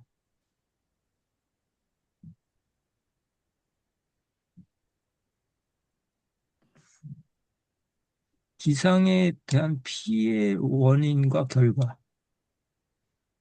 그래서 저온 피해, 만상, 조상은 뭐고 만상은 뭐예요? 조상은 조금 있다 이제 내리는 거 있죠. 가을에 지금 이제 겨울 초입부에 내리는 건데 얘는 요거 뭐야? 가짜 나이테를 만들어요. 그죠? 정상적이라고 하면 이제 나이테를 정상적으로 만들어내는데 중간에 가짜 추위가 갑자기 들어오니까 어떻게 해요? 위연륜을 만들어서 피해를 보게 되겠습니다. 위연륜을 만든다는 게 뭐야? 줄기가 어떻게 튼튼하지 못한 거죠, 그죠? 줄기가 불규칙하게 나이테를 만든다고 그러면 어떻게 해요? 목재가 안 좋은 상태가 되겠죠. 그다음에 2번 저온 피해의 한상이다. 이 조직 내 결빙이라는 거 전번에 설명한 것 같은데 뭐 조직 내 결빙이라는 거 언제 일어나는 거예요? 동해 때 나타나는 거예요. 동해. 저온에 의한 게 아닌가? 동해 때 그런 겁니다. 세포가 이렇게 식물 세포는 이렇게 생겼어요. 세포벽이 있고 원형질 안에 뭐 엽록체 뭐 이렇게 여러 가지가 있죠. 핵이 있고 뭐 액포 있고 미토콘드리아 뭐 이런 게 있잖아요. 이제 얘는 이제 얼기 시작해요. 막 바깥 온도가 이렇게 영하로 되기 얼기 시작하거든요. 그럼 얘들은 어떻게 될까요? 이 세포는 어떻게 움직일까요? 식물 세포는. 얘들은 안 얼기, 이게 얼면 어떻게 돼요? 깨지잖아요. 그러니까 어떻게 해요? 이 세포벽과 원형질 사이로 수분을 막 이렇게 이쪽으로 방출을 해요. 얘는 쭈그라들면서 어떻게 해요? 수분이 없고 마른 상태예요. 그러니까 물은 여기에 있는 거죠. 그죠? 그러면 기온이 막 내려가잖아요. 그러면 얘만 오는 거예요. 요 사이만. 그래서 요 안에는 보호가 되는 거를 세포외 결빙 이렇게 얘기해요. 세포외 결빙. 그러니까 얘들은 동해를 피하기 위해서 세포 밖으로 원형질 밖으로 세포벽 사이하고 원형질 막 사이로 물을 이제 내보내고 거기서 얼어서 안에는 이제 보호를 하는 겁니다. 근데 더 추워졌다 그러면 어차피 이것도 다 얼어서 이제 죽긴 하는데 최대한 안 얼리려고 얘들은 세포에 결빙을 합니다. 조직 내 결빙도 틀렸고요. 이거는 동해 피해입니다. 저온 피해가 아니고요. 고온 피해, 볕대기는 뭐예요? 피소 같은 거를 고온 피해라고 해요. 남서 방향에 뜨거우니까, 햇빛이 뜨거우니까 피소를 많이 받겠죠. 저온 피해는 어디? 조상이죠, 그죠? 저온 피해에, 아까 설명을 잘못했네. 만상은 가을에 더 조상을 하면 틀린 게 아니고, 같이 가을에서 겨울 사이에 오는 거고, 조상이고요. 이게 이제 봄에 이게 오는 걸 만상이라고 해요. 봄에 갑자기 봄이 오는가 싶더니 갑자기 기온이 내려가요. 이때가 만상이에요. 그럴 때 얘가 정상적으로 크다가 갑자기 이 나이테가 해서 줄기가 이상하게 자라게 됩니다. 그런 피해를 갖고요. 지금 저온 피해는 어떻게 해요? 지금 이제 연약한 가지가 뭐 자유생장하는 게 이런 게 나와 있어요. 그럼 어떻게 해요? 조상에 의해서 새 가지가 피해를 입게 되겠습니다. 고온 피해는 치묘에 이제 더울 때 치묘, 어린 묘를 치묘라고 그러거든요. 그 치묘의 뿌리 부분에 고온 피해를 입을 수 있습니다. 열에 땅의 온도가 높아지면서 어린 그 근부 뿌리 부분에 피해를 입을 수 있습니다. 요거는 저온 피해는 뭐라고 그랬어요? 동해 피해입니다. 동해 필 때는 수포막 벽에 결빙이 일어나는 것을 막아주는 겁니다. 그 개념 확실히 알고 있어야 되고 시험에 잘 나옵니다.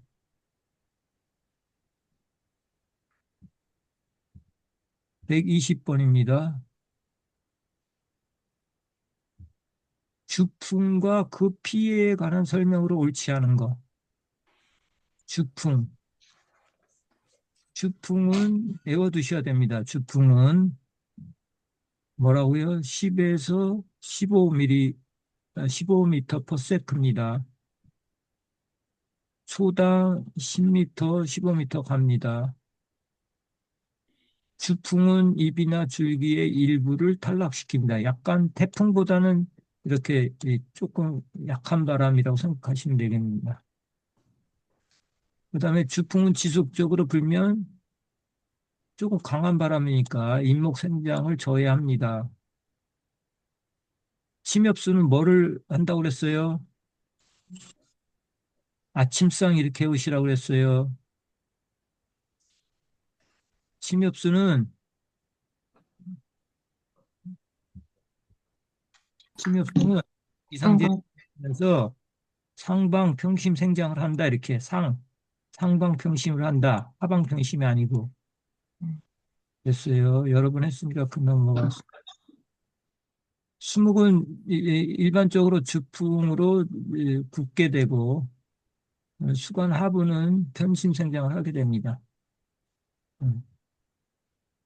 굳게 된다는 게 이제 기울어지면서 크잖아요. 그러면서 밑에가 편심 생장을 한다고 그랬어요. 어떤 식으로요? 침엽수는 압축 이상되면서 상반평심을 이뤄낸다고 그랬고 하렵수는요 인장 신장제를 만들어낸다고 그랬어요. 인장 이상제 뭐 이렇게 그다음 산불에 관한 것까지만 해보시겠습니다. 산불과 수목 화재에 관한 설명으로 옳지 않은 거. 한국에서 지중화 발생 후에 땅 속에서 타는 경우는 거의 없어요. 우리나라에서 가장 많은 게 뭐예요? 수관화라고 전번에 했잖아요. 수관화. 그 다음에 지중화는 거의 발생할 일이 없어요. 그 다음에 대왕성 분비나무는 내화력이 강한 수종이라고 여번 했죠. 화재 강한 거 은행나무, 이깔나무, 분비나무, 과무비나무, 개비자나무, 대왕송 다시 합니다. 이깔나무, 은행나무, 이깔나무, 분비나무, 과무비나무 어느 정도 외워두셔야 됩니다. 강한 수종. 우리나라에서도 낙뢰에 의하여 산불이 발생하는 경우도 있고요. 노령목이 될수록 이제 오래된 키 큰 이런 것들은 수관으로 연결되는 이런 것들은 예, 잘 일어나지 않습니다. 그다음에 산불 원인은 야영제라든가 뭐 채취하러 다니는 사람들이라든가 이런 사람들이 뭐 담배라든가 뭐 불 저기 하면서 많이 일으킵니다. 122번부터는 쉬었다 하겠습니다. 쉬었다 오겠습니다. 10분 정도 쉬겠습니다.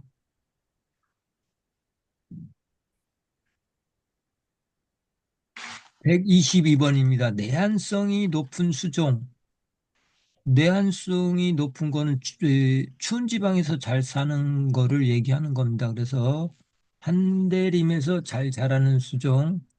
쉽죠. 자작나무, 오리나무, 사시나무, 버드나무, 소나무, 잣나무, 전나무, 느티나무, 살구, 백송 이런 것들이 예,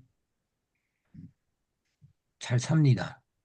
그래서 답은 느티나무, 살구나무, 백송. 백송도 추운 지방에서 잘 자라나 봐요. 그래서 이렇게 내한성 약한 거는 남부 수종이 삼나무, 편백, 해송, 뭐 배롱, 히말라야 시다, 뭐 이런 거. 자몽용 사철, 갈지카, 능소와 벽오동, 오동나무 이런 것도 내한성이 약하라고 합니다. 이제 지금부터 농약에 됩니다. 농약. 이때는 40문제씩 나왔습니다. 그래서 거의 15문제 막 그 정도가 농약으로 나왔습니다.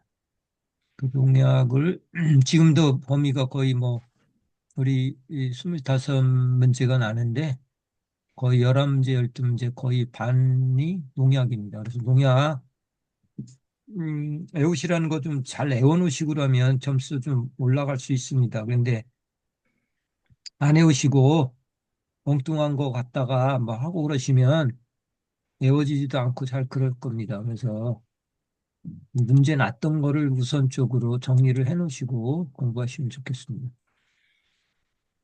농약 관리법에 대해서 농약이라는 거에 속하지 않는 겁니다. 쉬웠죠? 고추 착색 촉진제, 고추 빨갛게 하는 거, 이런 것도 뭐야? 농약에 속합니다. 제초 제장성 GMO. GMO는 이제 유전자 변형시킨 거거든요. 이건 농약에 들어가지 않습니다. 그다음에 바실러스 트린겐전스 비티균 얘기했죠. 여러 번 나오고 있습니다. 배양균 이런 것도 생물적 이런 배양균도 다 농약 범위에 속합니다. 그다음에 천적 종류도 가루꽉지 벌레의 천적, 이 기생벌 이런 것도 음, 천적도 농약에 속하고요. 페로몬 같은 것도 농약에 속합니다. 그래서 농약, 뭐 달팽이 이런 것도 죽이는 것도 저기고요. 쥐 죽이는 건 뭡니까? 농약에 속하지 않습니다. 쥐는 달팽이는 속하고 그래서 선충, 옹해, 뭐 바이러스, 잡초, 동식물 방지하는 거, 그다음에 천연식물 보호제, 진균, 바이러스 등 미생물을 이용한 그것도 농약으로 들어가고요. 천정류 이런 것도 다 무기화합물, 유기화합물 다 농약에 속하게 되겠습니다. 이것도 여러 번 나왔던 것 같아요. 어, 등록이 취소된 게 있습니다. 등록이 취소된 거. 왜 취소가 됐을까요? 뭐 분해가 안 되든지 토양에 잔류가 있든지 맹독성이라든지 이런 것들이 에, 취소가 된 겁니다. 그런 거는 풀어보도록 하겠습니다. DDT 뭡니까? 예, DDT도 옛날에 많이 썼거든요. 뭐 이 살충제로. 그런데 얘가 취소가 됐습니다. 그래서 잘 분해가 안 돼서 얘가 토양에 많이 남아있기 때문에 그렇게 했고요. 이 제초제 PCP라는 게 있습니다. 이거는 왜 그럴까요? 이것도 난분해성, 아니, 토양 잔류성이 심해갖고 그렇습니다. 다시 합니다. 에, 토양 잔류성이 있어서 제초제, DDT는 잘 분해가 안 돼서 취소가 됐고요. PCB 제초제는 토양의 잔류가 너무 심해서 어, 이렇게 됐고요. 그다음에 파라티온이 있습니다. 파라티온은 살충제거든요. 독성이 엄청 강한. 그래서 맹독성이라 등록을 요새는 안 합니다. 파라코트라는 게 있습니다. 파라코트는 뭐라고 그랬어요? 제초제입니다. 제초제인데 얘도 맹독성입니다. 독성이 엄청 강합니다. 그래서 환경 호르몬이 아니고요. 맹독성이라 비글리파라고 그랬죠. 그 비글리 그래서 글리포세이트라든가 이제 그런 것들은 비선택적이라고 그랬죠. 근데 파라쿼트가 있는데 이것도 환경 오염이 아니라 뭐예요? 맹독성 때문에 그렇게 이렇게 등록이 취소됐습니다. 그다음에 우스플룬이라는 게 있습니다. 이 염화 메칠순이라고 그래서 이게 살균제로 썼었거든요. 근데 얘들은 이제 생물의 몸 안에 이제 이렇게 쌓입니다. 농축이 돼서 이거 등록이 취소됐습니다. 파라쿼트는 맹독성이라 인체에 해로우니까 그래서 등록이 취소됐고요. 그다음에 그 125번입니다. 솔껍질 깍지벌레 후약충 발생 초기의 살충제인 작용기작 4A 네오니코티드계를 나무주사하려고 한다. 이에 해당하는 약제는 뭐예요? 4A 네오니코티드 여러 번 했잖아요. 그죠? 프리드 했잖아요. 계속 프리드. 이미다 클로프리드, 네오니코티드게다, 이행성이다, 침투 이행성이다, 꿀벌의 잔류, 꿀벌의 피해가 심하다, 침투 이행성이다, 토양에 뿌려도 식물체 내로 흡수가 된다. 바로 고를 수 있는 문제죠. 그죠? 프리드로 끝나는 거. 4A라고 그랬어요. 살충제라고 그랬고요. 솔껍질깔 찍을래도 많이 이용합니다. 네오니코티드계 농약입니다. 4A입니다. 프리드로 끝난다고 그랬어요. 아직도 안 해오시고 계신 분 있습니다. 이미다클로프리드, 아세타미 프리드, 클로티아 니딘, 디노테프란, 디노테프란, 티아클로프리드, 티아메토삼, 네오니코티노이드계, 4A, 침투성 이행제고, 토양의 살패에도 효과가 많다. 진딧물 얘기했죠. 우리 뭐 화분에 상토 넣고 임다클로프리드 이렇게 뿌리면 이게 진딧물 싹이 났을 때 진딧물 많이 끼는데 그거를 없애주는 게 프리드로 끝나는 네오니크티우게다 얘기했어요. 4A 지금 여러 번 했습니다. 금방 고를 수 있었던 거고요. 계면활성제 또 나왔네요. 계면활성제 역할이 뭐라고 그랬어요? 잘 부착된다고 그랬어요. 그죠? 잘 부착돼요. 그죠? 어떻게 부착돼요? 농약하고 잎 사이의 접촉각을 어떻게 해요? 작게 해줘서 이게 계면활성제라는 거는 이 그냥 물을 뿌리면 이 잎에 잘 붙지를 않아요. 그래서 이제 계면활성제를 섞어서 전착제를 같이 섞어서 뿌리면 이게 접촉각적 이게 물방울이 이렇게 퍼진다니까요. 이 각도가 컸던 게 각도가 이렇게 거의 안 나와요. 접촉각이 작게 해주면서 입에 딱 붙어서 약성분이 이제 들어가는 거죠. 이렇게 표면 접촉각이 크면 어떻게 되겠어요? 잘 붙지 않으니까 약효를 발휘 못하겠죠. 그다음에 계면 활성제는 특히 유화제로 많이 사용합니다. 유화제라는 거는 액제는 그 원액이 물에 잘 녹아서 뭐 메탄올이라든가 물에 잘 타서 색깔이 투명하게 보인다고 그러고 얘들 문제는 뭐야? 얼기 때문에 동결항. 네, 동결제를 넣어서 이제 사용하는 건데 유화제는 원재가 잘 녹지 않아요. 그럼 어떤 다른 거를 녹일 수 있는 용매를 갖다 넣어서 하는 거 색이 뭐 우윳빛 나고 그러잖아요. 네. 그런데 계면활성제도 그때 넣습니다. 이렇게 녹이고 이렇게 할 때 넣고요. 그다음에 현탁성. 이 농약 원재가 현탁이라는 거는 골고루 흩어져서 있어야 되잖아요. 약액이 뭐 가라앉거나 그러면 안 되겠죠.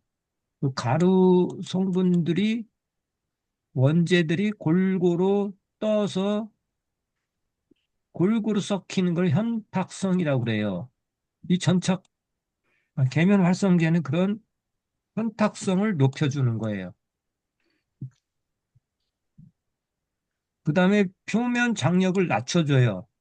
표면 장력이 높다라는 거 뭐예요? 아까 얘기한 접촉각이 이렇게 물이 동그랗게 되는 거. 표면 장력 때문에 물방울이 또 잎이라든가 이런 데 떨어지면 동그랗게 되잖아요. 얘들은 표면 장력도 크고 자기들끼리 모이려고 하는 응집력이 커요. 그래서 표면 장력이 큰데 계면활성제가 얘가 가서 어떻게 해요? 장력을 낮춰줘요. 그럼 얘가 이렇게 되겠죠. 이렇게 낮춰지면 이것도 아까 얘기했던 것처럼 접촉각 낮춰진다. 표면 장력 낮춰진다. 전착제로 사용한다. 유화제로 사용한다. 현탁성을 높여준다. 전착제라는 거는 뭐야? 계면활성제라는 건 잘 섞이지 않는 유기물층과 물층을 전착제 계면활성제는 뭐예요? 플러스 이온 띈 것도 있고 마이너스 띈 것도 있고 두 가지 성분도 있고 비이온성도 있고 그랬잖아요. 주로 이제 농약에 쓰는 건 비이온성인데 얘는 기름하고도 친하고 물과도 친하고 이래서 비누 비누가 대표적인 계면 활성제거든요. 그래서 두 층이 나타납니다. 그래서 얘들은 물과 기름의 두 가지 성 이렇게 해서 표면 장력을 이제 감소시키고 그래서 잘 퍼지고 잘 녹고 잘 번지고 잘 부착되고 잘 고정돼 있고 이렇게 하는 역할이 뭐예요? 계면 활성이다. 이렇게 알고 두시면 되겠습니다. 그 문제가 반복돼요, 사실은. 문제가 살짝 용어만 바꿔놓고 막 섞어놔서 그렇지. 액체 나왔네요. 액체. 전번에 했는데 또 나왔습니다. 원재가 수용성이라고 그랬어요. 그죠? 잘 녹는 거고. 원재가 극성을 띠는 이온성, 녹는 거를 이온성이라고 그러거든요. 물에 잘 녹고요. 예, 동결 방지제를 넣는다고 그랬어요. 또 뭐를 넣어요? 계면활성제도 넣습니다. 잘 붙게끔 만들려면 농약이 잘 이백 같은 게 부착하려면 계면활성제도 넣어주고요. 조제를 하면 하얀 유택액으로 변합니까? 투명하다니까요. 액체는 물에 녹아서 그 원재가. 유탁제는 뭐야? 아까 얘기했지만 유제 같은 거가 그 농약 원재가 물에 녹지 않으니까 유화제를 써서 물에 이제 여기 알갱이로 분산되도록 만드는 게 유제입니다. 유탁제, 유해제가 이렇게 얘기하는. 그 다음에 원재는 물이나 메탄올로 녹여 제지한다 이렇게 알고 계시면 되겠습니다. 지금 이 액체, 유제 뭐 계속 나오고 있어요. 전착제, 계면활성제 계속 나오고 있어요. 개념 확실히 잡고 계셔야 돼요. 이거 다 읽어보시고요. 내요. 농약 안전 사용 기준이 있습니다. 농약 안전 사용 기준은 해설대로 아주 쉽습니다. 적용 대상 농작물이 있거든요. 대상 수목이 있습니다. 거기에 따면 써야 돼요. 그다음에 사용 방법이 있고 사용량도 몇 백으로 타라 뭐 몇 회 해라 뭐 이렇게 다 정해져 있습니다. 사용 시기, 사용 횟수가 다 정해져 있으니까 그거 지켜야 되겠죠. 그다음에 정해진 뭐, 사용 대상자 외에는 쓰지를 말아야 되고 뭐 제한된 지역이 또 제한될 수가 있습니다. 이런 지하 이런 거는 쓰지 말아야 됩니다. 그래서 안전 사용 기준에는 대상 작물과 병해충 또 수확 그 잔류 농약 성분이 들어 있기 때문에 수확 전 며칠 전에는 뿌리지 않는다. 수확 뭐 40일, 40일, 한 달 전 뭐 다 정해져 있습니다.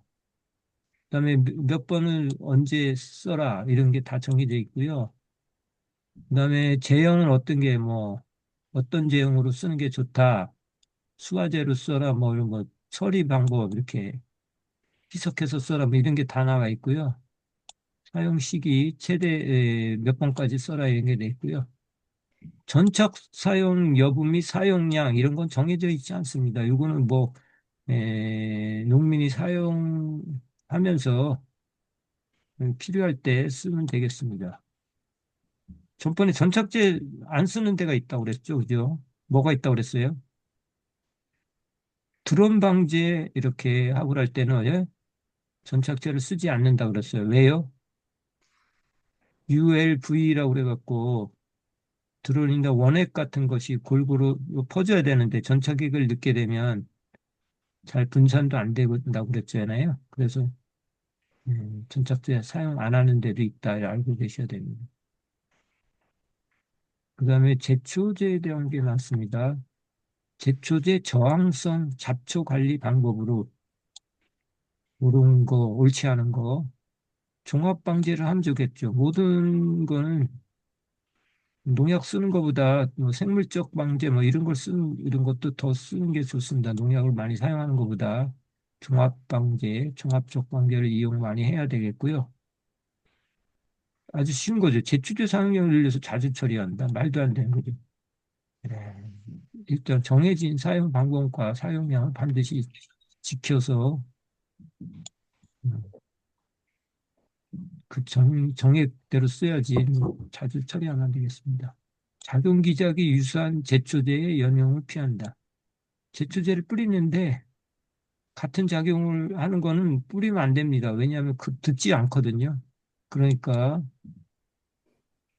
다른 작용 기작이 틀린 제초제를 쓴다든가 이렇게 작용 기작이 유사한 거는 피해야 되고 작용 기작이 다른 제초제와의 혼합제를 이용하는 게 좋고요. 교차 저항성이 없는 다른 제초제와 교후 처리한다. 예. 교차 저항성인데 이게 약을 뿌렸어요. 근데 작용 기작이 틀린데도 불구하고 안 들어. 그러면 어떻게 해요? 그 교차 저항성이 없는 다른 제초제와 이렇게 뿌리는 경우도 있습니다. 농약의 다음 중 농약의 동태에 관한 설명으로 농약의 뭐 이렇게 농약의 특징이라고 그래야 되나요? 그 옳은 설명. 그래서 볏짚 등 신선 유기물 첨가는 토양 중 농약 분해를 예, 빠르게 합니다. 얘들은. 그래서 점토, 부식, 유기물 이런 게 많으면 분해가 빨라집니다. 그다음에 식양토에서 농약의 분해와 이동은 어떻게 돼요?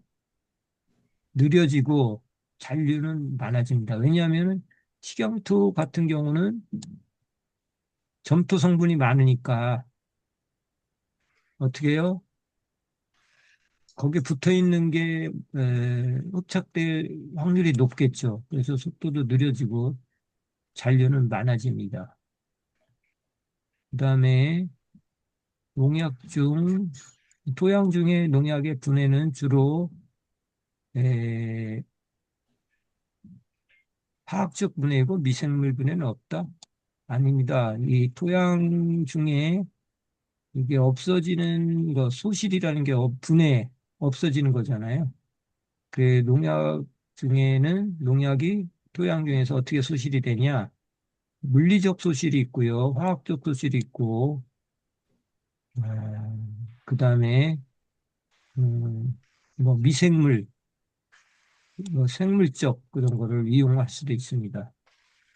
그래서 물리적 소실에는 식물체가 농약을 흡수합니다. 그다음에 토양에 흡착이 돼 있고 또 농약이 대기 중으로 휘발되고 용탈되고 막 이래서 소실이 되는 경우도 있고요. 화학적 소실도 있습니다. 여기서 뭐 주로 화학적이라고 그러는데 물리적 물론 이제 화학적 분해도 많이 일어나지만 미생물 분해도 있습니다. 그래서 한 번은 틀린 거죠. 그다음에 불식 함량이 높은 토양에서 흡착이 많아요. 그죠? 그다음에 어떻게 돼요? 분해도 느려지겠죠. 부식이나 점토 같은 경우는 농약 성분들이 많이 흡착하게 되고 분해도 늦어집니다. 농약의 토양 흡착은 토성에 따라 다르고 농약 제형에 따라도 틀립니다.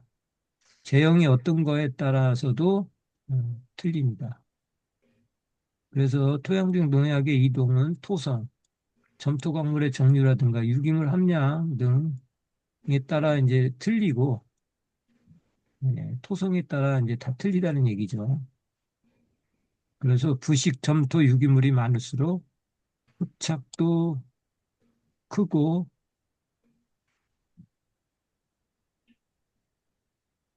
분해도 빨라집니다. 그죠?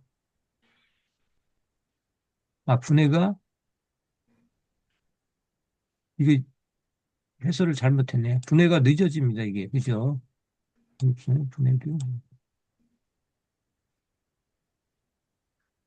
요거 해설이 잘못됐습니다. 그죠? 답은 4번이고요.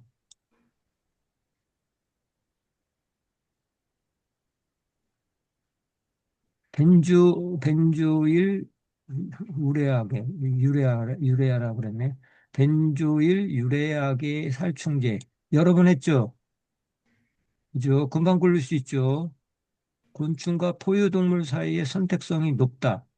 맞죠? 선택성을 가지고 있다고 그랬어. 왜요? 곤충은 키틴이고 사람은 동물, 다른 포유동물은 키틴으로 안 돼 있어요. 그러니까 곤충에만 듣는 거예요. 벤조일 우레아계는. 벤조일 우레아는 뭐예요? 키틴 합성 저해자라고 그랬어요. 그죠? 키틴 합성을 못하게 만드는 거라고 그랬어요. 번호는 15번입니다. 벤조일 우레아계 지금 여러 번 하고 있습니다. 키틴 합성 저해제자, 탈피, 호르몬인, 탈피 호르몬, 아까슴샘에서 나오는 탈피 호르몬이 못 나오도록 하는 거죠. 키틴을 못 만들게 하는, 탈피를 못하게 하는 페진, 주론, 뮤론, 주론, 유론, 이런 게 IGR 계통 15원인입니다. 키틴 생합성 저해, 벤조일 우레아계, 주로 나비목, 노린재, 뭐 이런 데 많이 쓰고, 그때 유충에 많이 씁니다. 유충 때 성장을 못하게 하는 거예요. 키틴을 성분을 못 만들게 하면 어떻게 해요? 크지를 못하는 거죠. 유충 단계에서 하는 겁니다. 유충 단계에서 더 성장 못하게 키틴 합성 저해제입니다. 일부 약재에서는 알의 비상적인 탈피를 알을 또 탈피를 에, 알이 깨어나지 못하게 이상하게 만들어 갖고 탈피를 유도해서 살충 효과를 나타낸 것도 있다고 합니다. 이거는 새로 외워두시고요. IGR 살충제다. 생장 조절이라. 곤충의 생장 크는 거를 조절하는 거다. 벤졸 우레아게다. 15번이다. 키팅합성 저해제를 못하는 거다. 뷰프로페진, 디프로벤주론, 클로로플루아존, 헥사플로뮤론, 페프로벤주론, 이렇게 끝나는 것만 외우시면 됩니다. 주론, 페진, 아주, 뮤론, 뭐, 이런 것들. 그 다음에 조금 전에 한 건 뭐예요? 네오니코티드계. 얘는 프리드 엄청 많이 했어요. 그죠? 프리드, 티아맵토산, 클로티아니딘, 프리드는 얘들은 네오니코티드다.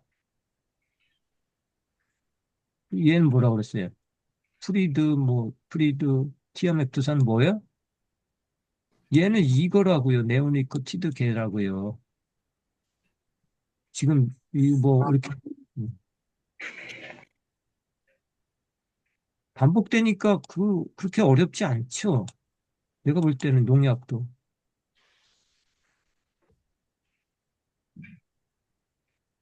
근데 아직도 안 외우시고 계신 분이 있는 게 지금 안타깝습니다. 4일도 또 났어요. 그죠? 자동 그죠? 4일은 뭐라고 그랬어요? 코나졸로 끝난다고 그랬잖아요. 코나졸, 헥사코나졸, 디페노코나졸, 페브코나졸 4일 딱 떠올려야 되고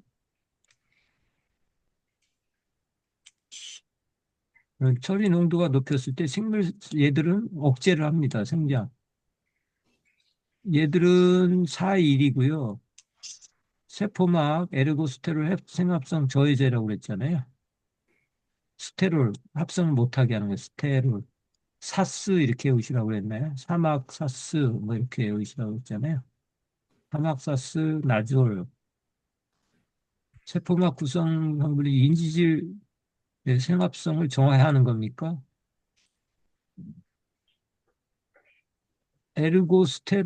스테롤을 한다니까 지질이 아니고. 그다음에 얘는 갈색무늬구멍, 벚나무 갈색무늬병 많이 걸리죠. 얘도 코나졸로 처리가 됩니다. 얘도 침투 이행성인데 예방 효과도 있고 치료 효과도 있습니다. 사스 다시 말씀드립니다. 나졸로 끝납니다. 살균제입니다. 처리를 높였을 때 식물 생장을 억제합니다.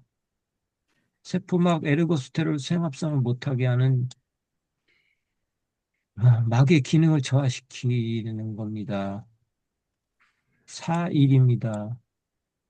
이미다 졸개로도 나눌 수 있습니다. 발생문의 구멍병에도 듣고 침투 이행성이다. 예방이고 치료되다. 나들도 끝난다. 뭐 이런 거 열심히 되겠습니다. 133번입니다. 살균제로 개발된 항생제 농약들에 대한 설명으로 옳지 않은 거. 이건 다 마이신으로 끝났네요. 스트랩토마이신, 가스가마이신, 이제 옥시테트라사이클린만 빼고 마이신인데 사실 요런 요 세 가지는 항생제입니다. 항생제라는 게 뭐야? 세균을 죽이는 거 세균. 그리고 이렇게 마이신으로 끝나고 사이클린으로 끝나는 거는 음, 단백질 합성을 못 만들게 하는 거예요. 세균도 세포벽도 있고 세포막도 있고 그렇잖아요. 그게 이제 단백질로 구성된 게 그 원핵 생물이니까 그 안에 있는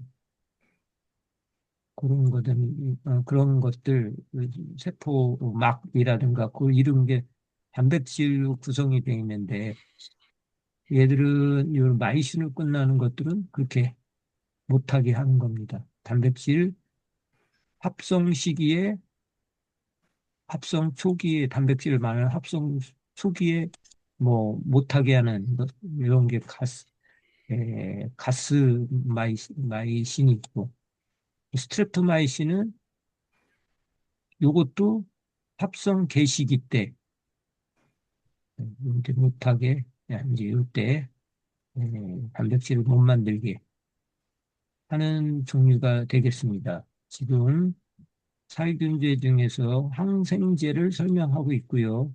항생제는 주로 스트레토마이신, 가스가마이신, 옥시테트라사이클린에 대해서 알고 계시면 되겠습니다. 그래서 기억은 스트레토마이신은 세균 구멍병과 같은 세균병 효과를 나타냅니다. 그죠? 맞죠? 그 다음에 이제 가스가마이신이 있는데, 이것도 예, 곰팡이도 이제 예방해요. 예방 치료제도 되고. 그 다음에 옥시테트라살린은 대추나 빗자루병 많이 들어보셨죠? 옥시테트라사이클로 저기 한다, 방지할 수. 이 병이 초기에는 이거 듣는다고 합니다. 옥시테트라사이클린 하는데 다른 파이토프라스만 어떻게 해요? 방제가 안 됩니다. 대추나 빗자루병만 든다고 합니다.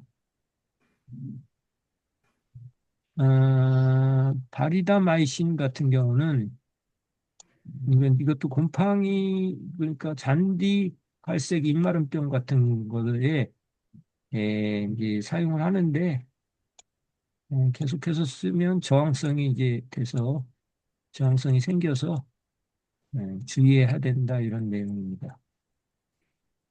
마이신으로 끝나는 거 얘기했습니다. 스테토마이신, 바스가마이신, 옥시테트라 사이클린, 이 정도. 다리다마이신은 뭐예요? 잔기 같은데, 그러니까 무슨 썩은 병, 입집 마른 병, 이런 곰팡이에 듣는 종류가 되겠습니다.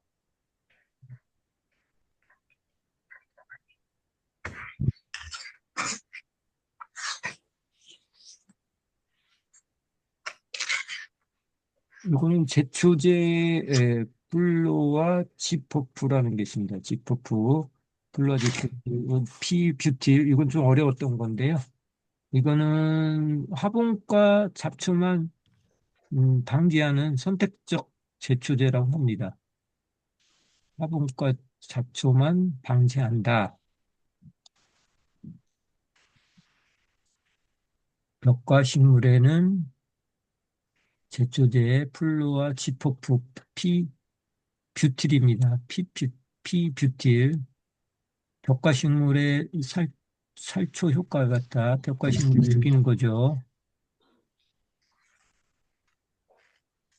그 다음에 좀 어려웠던 건데, 식물체 내 지질 합성계 효소, ACC아제가 있는데, AC카제가 있거든요. AC카제, 지질 합성 효소인데, 효소를 저해하는 특징을 갖고 있습니다. 그 다음에 철쭉, 소나무, 운행나무, 묘포장에 이 벽과 식물 같은 거를 잡초를 방지하는 데 사용합니다. 근데 여름철에 환상동굴 닭의장풀의 방지에 사용한다? 이거는 벽과 식물이 아니잖아요. 그죠? 그래서 아무튼 벽과 나오고 환상동굴 나왔으니까 어느 정도 찍을 수 있었던 문제 같습니다. 분열 조직으로 이동하여 생장이 저해함으로 서서히 효과가 나타난다. 이렇게 그런 특징이 있습니다. 그래서 플루와 지퍼프 PP 뷰틸 선택적 제초제다. 화분과 잡초만 방지한다. 지질의 생합성 효소 ACC 카제, 아세틸 코아 카르복실 라제 작용을 저해합니다. 화분가에만 선택적으로 합니다. 광엽 잡초는 안전합니다. 유행성으로 한정이 대사하고 증상은 신엽에만 먼저 나타납니다. 유행성입니다. 이것도 좀 쉬웠던 것 같지 않아요? 135번. 곤충의 신경전달에서 아세틸콜린 아세테라의 작용을 저해하는 살충제가 아닌 거. 뭐예요? 아세틸콜린이라는 게 뭐예요? 신경전달 물질을 못하게 하는 거. 아세틸콜린 저해제는 유기인계가 있고요. 포스 이렇게 끝나는 거. 카바메이트, 카브자가 들어가는 거, 이거. 그 다음에 피레스트로이게는 뭐예요? 네, 이게 나트륨 신경 축색에서 이게 얘는 나트륨 통로 조절해 주는 거거든요. 어떻게 해요? 축색에서 바깥에 많았다가 안쪽으로 들어가고 칼륨이 나가고 나트륨이 들어오면서 이 양윤 음인이 이제 바뀌면서 신호가 전달되는 거거든요. 피레스트로이게는. 여기서 물어봤던 거는 아닌 거니까 어떤 걸 골라야 돼요? 피레스트로이게는 뭐야? 보도록 하겠습니다. 카바닐은 카바메이트계예요. 아세티콜린은 아세티콜린 에스테라제 저해제였잖아요. 카바닐, 그다음에 티온으로 끝나는 거. 카보 같은 것도 얘들도 카바메이트계거든요. 그다음에 페니트로티온도 티온은 유기인계 지금 유기 티온 포스로 끝나는 거. 플로로포스 이런 것들은 유기인계 카바메이트계 이런 것들은 다 아세틸콜린 에스테라제 작용 저해 살충제가 되겠습니다.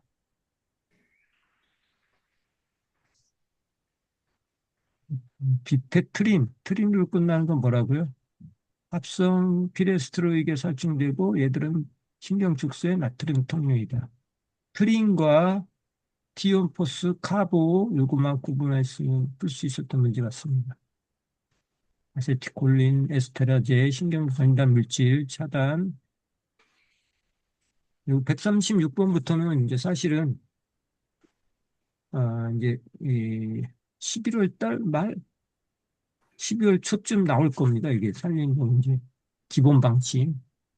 이때 육해 볼 때가 2021년이었었나 봐요. 그때 돌발 외래 및 돌발 산림해충 적기 대응에 대한 기본 방향이 아닌 거 이런 거 고르는 거였었거든요.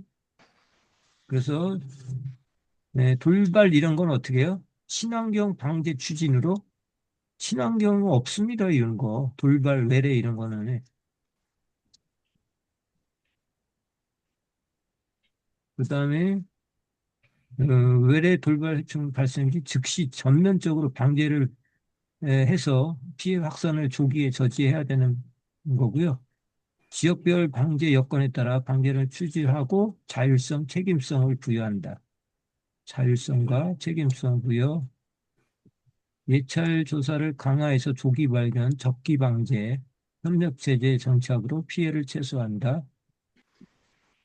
농림지 동시 발생 병해충, 과수화상병, 아시아, 매미, 나방 등 부처 협력으로 통한 예찰과 방제를 한다. 그래서 답은 1번이 되겠습니다. 외래 친환경은 할 수가 없는 상황입니다. 그래서 이제 그 나오면 이런 거 중요한 것들 한번 보도록 하면 되고, 137은 쉬웠던 겁니다. 살림 병해충 시책에서 소남집 제선충 안 걸리는 거 수종을 굴리는 겁니다. 피누스 스트로브는 뭐 스트로브 잣나무죠. 금방 걸릴 수 있죠. 스트로브 잣나무 제선충 안 걸려요. 그다음에 피누스 코라이언시스가 뭐예요? 피누스 코라이언시스 잣나무잖아요. 얘도 걸립니다. 그다음에 피누스 프로라가 뭐예요? 파르비누가 섬잣나무도 걸립니다. 그다음에 툰베르기, 똥베르기, 곰솔도 걸리고요. 벤시프로라 소나무도 걸리죠. 그냥 벤시프로라 소나무, 적송, 청송 이거를 벤시프로라고 헨듈라 이렇게 얘기하거든요. 스트로브는 안 걸리기 때문에 답은 1번이 되겠습니다. 138번입니다. 남서 자격 등록에 대해서 1차, 일차 위반으로 자격 및 등록 취소가 되지 않는 건 뭐야? 전번에 좀 얘기했는데, 이게 거짓이나 부정반복으로 하면 바로 취소되죠. 그 다음에 정지 기간 동안에 수목을 했어요. 걸리면 즉시 자격 취소죠. 부정한 방법도 취소. 자격증을 등록을 빌려줬을 때는 어떤가요? 부정한 방법으로 바로 취소되고, 영업 정지 기간과 수목 진료 포함해서 최근 5년간 3회 이상 영업 정지를 받은 경우 얘도 취소입니다. 그래서 보시면 거짓이나 부정한 방법으로 남의사 자격을 취득한 경우는 1차 위반일 때 바로 취소가 됩니다. 그다음에 자격증을 아니, 두 개 이상 남부병원에 양다리 걸치고 빌려준 경우는 24개월이 한 번 걸리면 24개월이고 두 번째 걸려도 자격 취소입니다. 그다음에 자격 정지 기간 동안 진료한 것도 바로 걸리면 자격 취소. 오히려 수목 진료한 사실과 다르게 했을 경우 자격 취소 이렇게 하게 됩니다. 그다음에 소나무 재선충 관련 용어 좀 아시라고 그랬습니다. 감염목이라는 거는 걸린 나무, 감염된 소나무를 감염목 이렇게 이야기합니다. 감염 의심목은 뭐라고요? 감염된 것으로 의심되어 진단이 필요한 거예요. 의심되는데 조사를 해봐야 되는 거고, 반출 금지 구역이라는 거는 소나무 재선충 발생 지역으로부터 2km 이내 안에 있는 거 포함되는 동리의 전체 구역을 2km 이내에 포함되는 동리 같은 경우 반출 금지 구역이라고 합니다. 비병진 감염목은 뭐예요? 비감염 병진목은 재선충이 감염되었으나 잎의 변색이나 시드름, 고사 등 병진이 감염당에 나타나지 않고 이듬해부터 나타나는 소나무를 뭐라고요? 비병진 감염목이라고 해요. 비경, 비, 비병진 감염목. 감염이 된 거예요. 근데 병진이 안 나타나. 다음에 나타나는 거.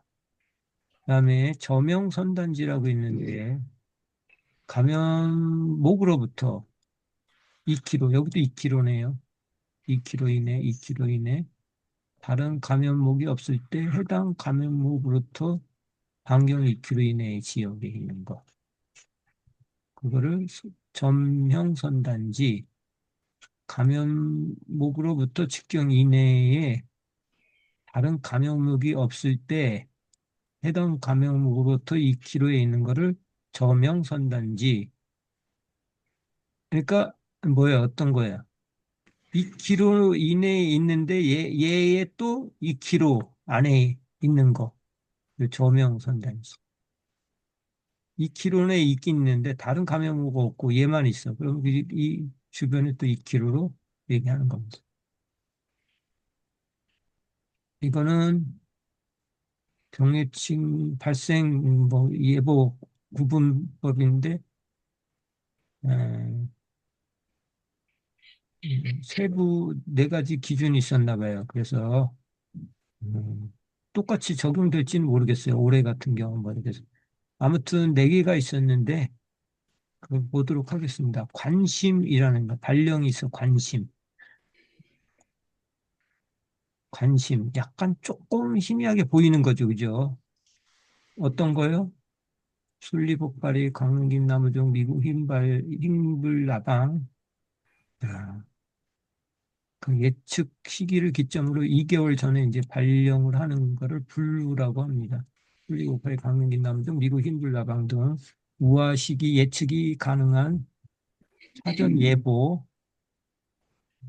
거기 분류에는 외래 돌발 해충이 있고요. 그다음에 뭐 외래 돌발 해충 뭐 이런 게 있고 징후가 조금 보이는 것들 있잖아. 돌발 해충 이런 거는 관심이고요. 어 이제 조금 많이 번졌네요. 그럼 옐로우로 들어갑니다. 당해 연도 한 개의 시군구에서 20헥타르 이상, 두 개 이상의 시군구에서 10헥타르 이상의 외래 돌발 해충 발생이 피해가 발생해. 지금 20헥타르 이상. 한 개 시군에서 20헥타르, 두 개 이상에서는 10아르, 10헥타르 이렇게 돌발 해충을 하고 있더니 예를 대규모로 병해충이 국내로 유입됐거나 뭐 이랬을 때 옐로우를 발령하고요. 경계 더 심해지면 경계로 들어갑니다. 아까는 20헥타르 뭐 이랬는데 두 개 이상은 10아르, 10헥타르라고 그러는데 50헥타르 이상일 때 경계로 들어가는 외래해충. 중국, 일본 인접국가에서 대규로 발생한 병역시 국내로 유입되어 타 지역으로 유입돼서 다른 지역으로 막 옮겨가고 동종병해충이 타 지역으로 전파하고 이럴 때 경계고, 심각은 100헥타르 이상, 전국적 뭐 징후, 뭐 피해 이상 발생 지역이 100헥타르 이상의 심각한 지역으로 이렇게 발령을 낸답니다. 네 단계 알아두시면 되고, 그래서 그냥 발령 세부 네 기준 읽어거든요. 관심 단계는 과거의 외래증 발생 시기 지역의 수목 증상이다. 맞죠? 주의 단계는 음, 국립에 우리나라에 들어왔을 때 주의는 그죠? 국내로 들어왔을 때 주의고요. 경계 단계는 경계 단계는 뭐예요? 50헥타르인데 여기 심각일 때 100헥타르 그죠? 50, 경계는 100, 심각은 100. 아니, 경계는 50, 심각은 100헥타르입니다. 근데 100이라고 해서 틀린 거고, 뭐, 관심 단계에서는 발생 정도를 입수하였을 때, 심각 단계는 중대한 영향을 미칠 징후가 있을 때, 그때 심각 단계로 발령을 냅니다. 그래서 이 사용으로 피해를